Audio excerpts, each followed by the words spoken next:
Good morning, everyone. Here's your Mormon news update for July 25th, 2025. Today we're going to start off talking about a meeting house. The Wells Ward Chapel, located in Salt Lake City's Liberty Wells neighborhood, was a historic Church of Jesus Christ of Latter-day Saints chapel built in 1926. It served as a community hub for religious services and civic activities for 95 years. Damaged by an earthquake in 2020, the building was slated for demolition after being sold by the church, but a fire in May of 2024 destroyed the building before demolition could occur, and recently someone posted pictures of what it looked like before it was destroyed. It had been heavily graffitied. I've certainly seen better tagging in my day, but to each their own. Lights and other fixtures were destroyed, and someone spray painted "Smith is a rapist" on one of the pews towards the front of the chapel. I imagine the church doesn't care for that photo being out there. Now let's go to a flyer put out by an LDS ward that says Primary Stake Activity Temple Trek, Saturday, July 19th, 10 a.m. to 12 p.m. Drop off at the blank Visitor Center, blank East Center Street. Pick up at the blank building. Grab your neighborhood friends and get ready for an adventure. All children ages 3 to 11 are invited. Parents, teachers, and leaders are welcome to attend. Strollers and wagons may be used for the younger children. We'll walk with the blank canal from the temple to the blank building, with fun snack and water stops along the way. When we arrive, get ready for water games and a delicious dessert. Come ready to splash and play. Please wear comfortable shoes and clothes that can get wet. And then the piece de resistance. No swimsuits, please.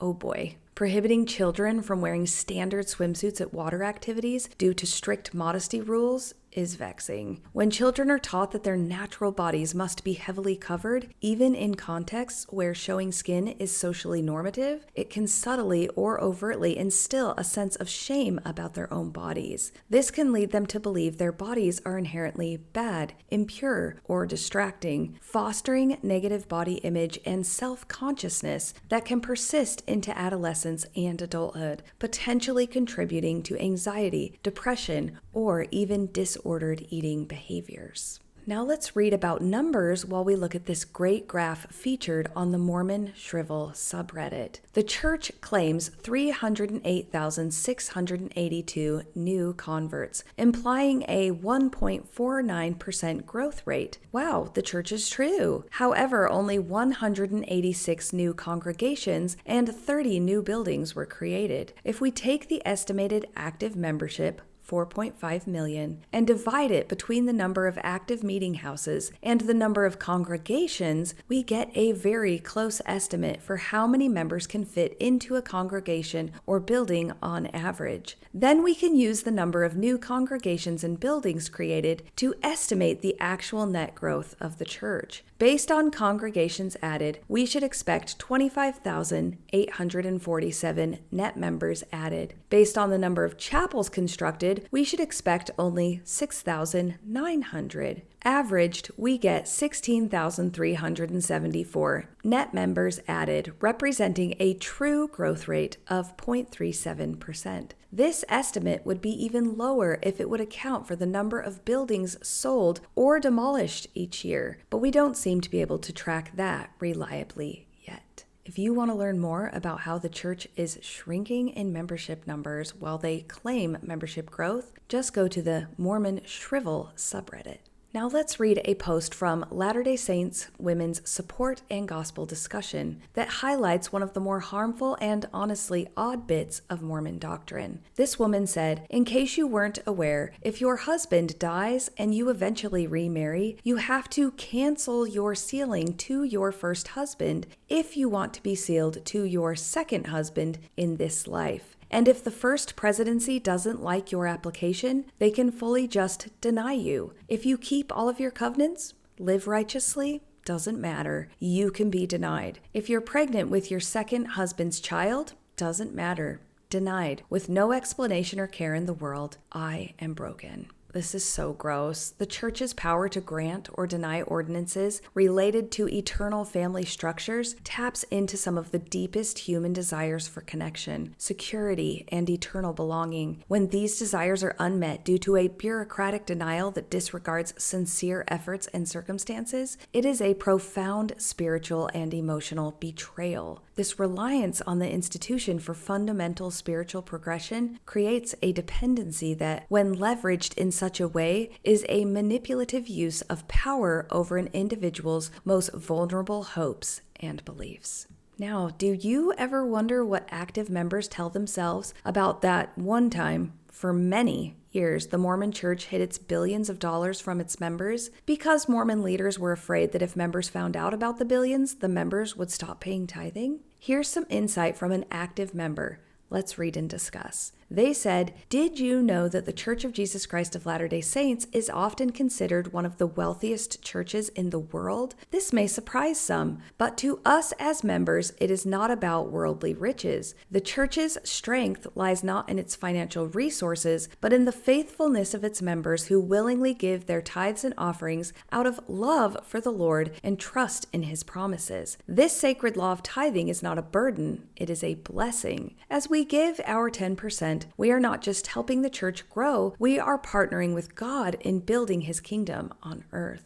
This paragraph employs several elements from Steve Hassan's BITE model, particularly in the areas of information control and thought control, and implicitly reinforces behavior control. Here's how. The paragraph immediately addresses external information about the church's wealth and then quickly discounts or reframes that information from an internal perspective. This attempts to control how members interpret the church's wealth, diverting attention from its financial magnitude to a more spiritual justification. It further controls the narrative by stating where the true strength lies, not in its financial resources, but in the faithfulness of its members, providing the preferred interpretation. It also employs loaded language and thought-stopping. Phrases like sacred law of tithing, love for the Lord, trust in His promises, partnering with God, and building His kingdom on earth are all highly positive, emotionally charged terms. The direct statement, "This sacred law of tithing is not a burden, it is a blessing," is a classic example of thought stopping. It immediately shuts down any potential critical thought or feeling that tithing could be a burden, replacing it with an enforced positive interpretation. It dictates how members should think and feel about this practice.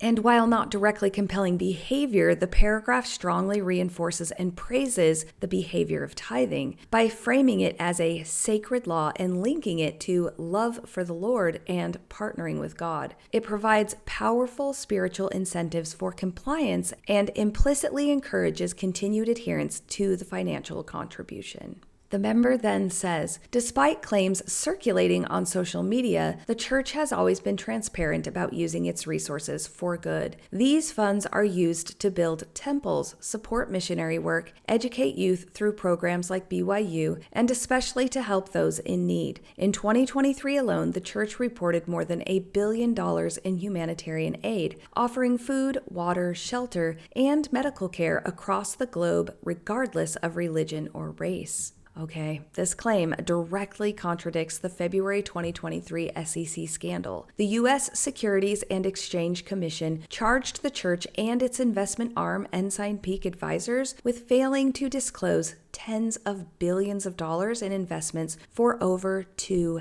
decades from 1997 to 2019. Also, the Ensign Peak Advisors Fund, which grew to an estimated $100 billion by 2019, was accumulated from tithing funds, but these funds were not spent on building temples, missionary work, or humanitarian aid. Instead, they were used for 2 purposes: bailing out Beneficial Life, the church's failing insurance company, and for the building of the City Creek Mall in downtown Salt Lake. The church's newsroom did report $1.36 billion in expenditures for, quote, caring for those in need in 2023. However, critical analysis such as those by the Widow's Mite report argue that this figure often includes not just direct cash disbursements for humanitarian aid, but also the value of volunteer hours by members calculated at a specific rate, internal church welfare programs which are primarily for church members, money from giving machines which are direct donations by members and the public for specific humanitarian projects, then collected and reported as the church's aid. Comparatively, when looking at the church's estimated total wealth and its annual tithing income, the portion specifically directed to external blind humanitarian aid is often argued to be a much smaller percentage than what this $1 billion figure might imply to a casual observer.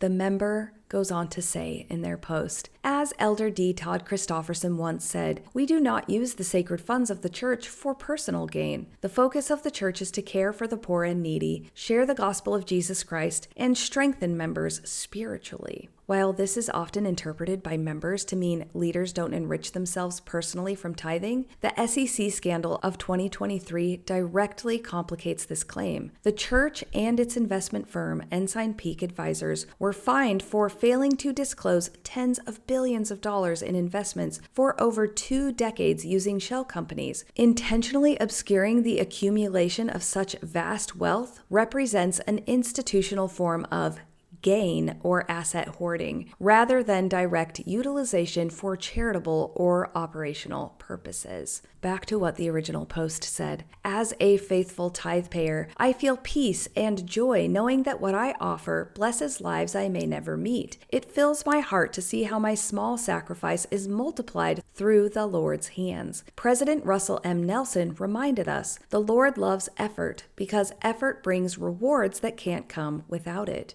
Truly, as we give with a willing heart, we invite the Lord's blessings not only to our own homes, but to the lives of countless others in need. This individual's spiritual experience of giving is genuine. The system surrounding that giving is problematic, though, because it creates a situation where a member's heartfelt sacrifice is made without full knowledge of how the institution is managing and accumulating wealth, diverting funds into long-term investments rather than immediate charitable or operational use. The lack of transparency leads to questions about accountability and whether the institution's actions align with the spirit of sacrifice it asks of its members.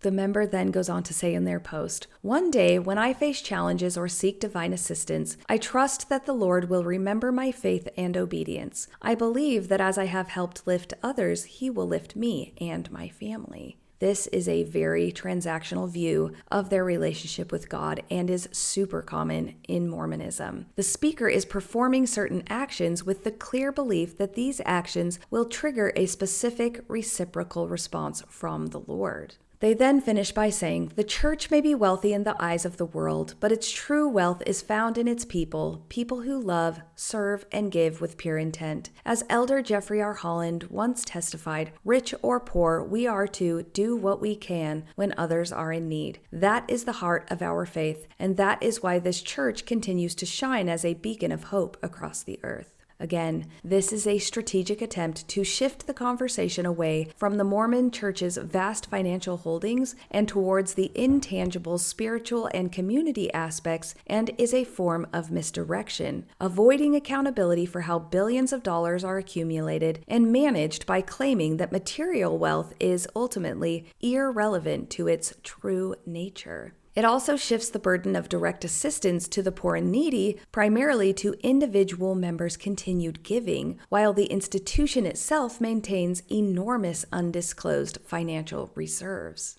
I find it so helpful to break down statements such as the one we just discussed, because at first glance, my Mormon brain thinks, that's not too bad. He's made some good points there. So I literally sometimes need to go sentence by sentence to veer out of the ruts Mormonism made in my brain and think about what I'm actually reading. I hope it's helpful for you too. And last up today, let's finish with this great quote that says, "You didn't have to earn love, you were always worthy of it. It wasn't your job to keep the peace. You were not too sensitive, you were deeply in tune. Your needs were never too much. You didn't imagine it, that was hard. You shouldn't have had to figure that out alone. It is okay to rest now. You're safe. You were never broken, just unheard. You're allowed to take up space. You don't have to be perfect to be loved. You can start again. You always get to try again. You deserve gentleness. You still do. And that's your update for today, folks. I absolutely hope you have the day that you deserve.